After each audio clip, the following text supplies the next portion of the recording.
సదాశివసమారంభాం వ్యాసశంకరమధ్యమాం అస్మదాచార్యపర్యంతాం వందే గురుపరంపరాం.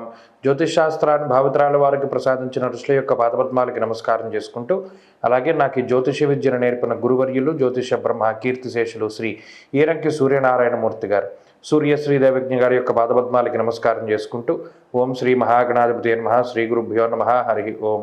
వీక్షకులందరికీ నమస్కారం. తులారాశి వారికి ఈ వారం సాధారణమైనటువంటి గ్రహస్థితి గోచరిస్తూ ఉన్నది. అష్టమ స్థానంలో కుజగురులు కలిసి ఉండడమే ప్రధానమైన సమస్య. అయితే షష్ఠ స్థానమందు రాహు యోగిస్తూ ఉన్నారు.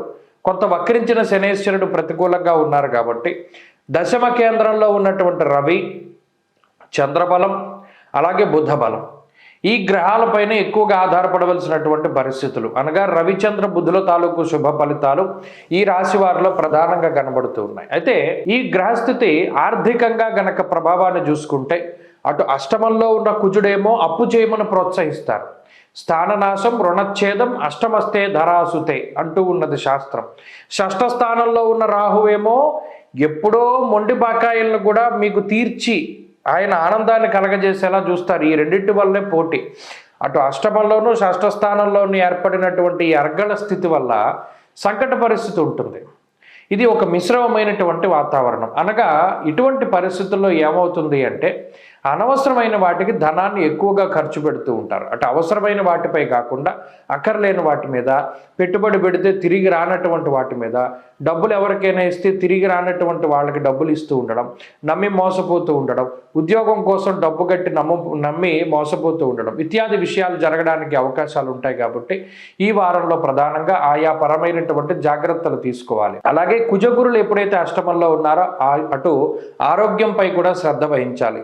వాహనాలు నడిపేటప్పుడు, అలాగే ఎలక్ట్రిక్ వస్తువులు, ఎలక్ట్రిక్ వాహనాలు నడిపేటువంటి వారు, అలాగే ఎలక్ట్రిక్ వాహనాలను కొనుగోలు చేయడం అనేటువంటిది ఈ సమయంలో అంత మంచిది కాదు.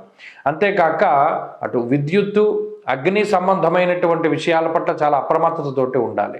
అలాగే ఈ గ్రహస్థితి ఆర్థికపరమైనటువంటి విషయాల్లో ఇందాక చెప్పుకున్నట్టు అనవసరమైన వాటికి డబ్బు ఖర్చు చేయడం మినహాయించి అటు ఆర్థిక లోటు ఏమీ కనబడడం లేదు. అలాగే కుటుంబ పరమైనటువంటి విషయాలు సైతం కొంత ఆనందదాయకంగానే గోచరిస్తూ ఉన్నాయి. కుటుంబ సభ్యుల యొక్క సహాయ సహకారాలు ఉంటాయి. అంతేగాక విద్యార్థులకి ఈ గ్రహస్థితి మిశ్రమంగా ఉంటుంది.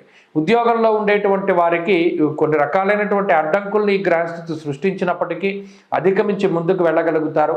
వ్యాపార పరంగా ఈ గ్రహస్థితి చాలా సానుకూలంగానే గోచరిస్తూ ఉన్నది.